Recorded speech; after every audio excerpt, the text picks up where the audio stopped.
Magandang araw sa inyo mga kaibigan. Itong ating almusalita sa araw na ito, August 21. Ang ebanghelyo natin ay Matthew 19:16 to 22.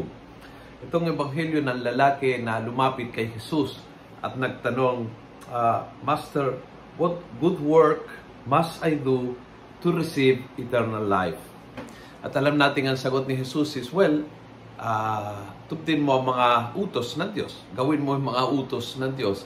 At sabi ng lalaking ito, ginagawa ko mula sa aking pagkabata.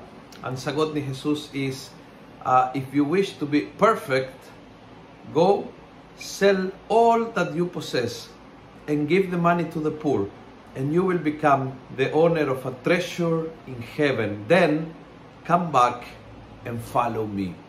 Parang yung lalaki ay nagtatanong, what is the minimum na pwede kong gawin para makapasok sa langit? At ang sagot ni Jesus is the maximum that you have to target.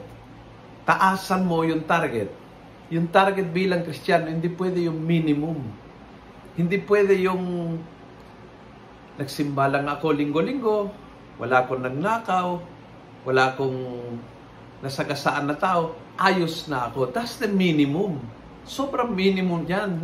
Napaka-basic yan. Ang paanyaya ni Jesus is change your priorities. Kaya go sell everything. Kasi alam niya na priority niya ang pera. Put God as priority in your life. Yun ang point ng Panginoon.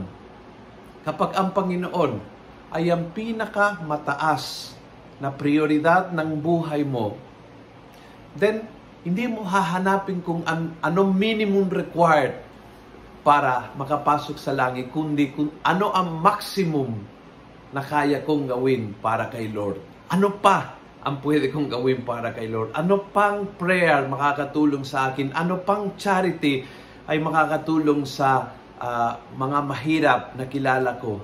Ano pang paraan para iparamdam kong kapatawaran sa akin dating kaaway? Ano pa ay ang tanong ng isang totoong Kristiyano? Hindi ano ang minimum na pwedeng gawin. Yon ang paanyaya ng Panginoon sa lalaking ito. Ayusin mo ang priorities. Kapag ako ang iyong priorities, pati ang question ay magbabago. Hindi na ano ang minimum, kundi anong maximum, ano pa ang kayang kong gawin para sa iyo, Panginoon. At kung nagustuhan mo ang video ito, please pass it on isang click at pupunuin natin ang good news sa social media. Gawin natin viral, araw-araw ang salita ng Diyos. God bless.